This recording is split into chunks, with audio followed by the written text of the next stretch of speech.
పెమ్మసాని చంద్రశేఖర్ గారు ఏమన్నాడు? 24 గంటల్లో సినిమా చూపిస్తానన్నాడు. చూపించావు.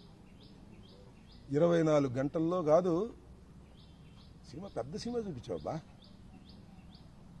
ఎంత సినిమా చూపించావు? 18 రోజులు సినిమా చూపించావు. నా ఇల్లు పగలగొట్టడంలో సినిమా చూపించావు. నా కార్లు ధ్వంసం చేయడంలో సినిమా చూపించావు. నా ఆఫీసు ధ్వంసం చేయడంలో సినిమా చూపించావు. నా భార్య బిడ్డలు ఇంట్లో ఉంటే తరిమి కొట్టే సినిమా చూపించావు. లాకప్లో పడేసే సినిమా చూపించావు. రాజమండ్రి సెంట్రల్ జైల్లో 18 రోజులు ఉండే సినిమా చూపించావు. అవునయ్యా పెమ్మసాని, ఇంత పెద్ద సినిమా తీసావే, బాగా డబ్బున్నాడు కదా. ఎవడు దీనిలో హీరో? ఎవడు దీనిలో హీరో? ఇల్లు తగలేసిన వాడు హీరోనా? జైల్లో ఉన్నవాడు హీరోనా? చెప్పని అడుగుతా ఉన్నా. ఎక్కడో ఉండి మాటలు చేశావే, ఎవరు హీరో? 18 రోజులు జైల్లో ఉన్నవాడు హీరోనా? జైల్లో పెట్టిన వాళ్ళు హీరోనా? ఎవరు హీరో? ఆలోచించుకో.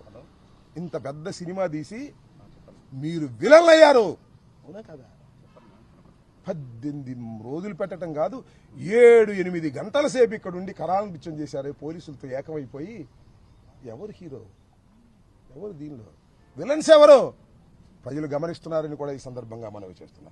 అనని మాటలు అన్నానని రాసిన వాడు విలనా?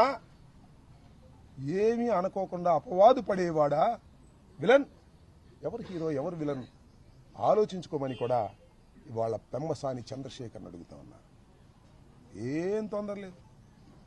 అన్నిటికీ మూల్యం చెల్లించవలసిన రోజు ఒకటి వస్తుంది, తప్పనిసరిగా వస్తుంది. భగవంతుడు పైన ఉన్నాడు. ప్రజాస్వామ్యంలో ప్రజలు చూస్తున్నారు. అన్యాయాన్ని అన్యాయం అంటారు. ఆ గొంతు ఇప్పుడు వినిపించకపోవచ్చు, ఇప్పుడు సమయం వచ్చినప్పుడు వినిపిస్తుందని కూడా ఈ సందర్భంగా నేను మనవి చేస్తున్నాను.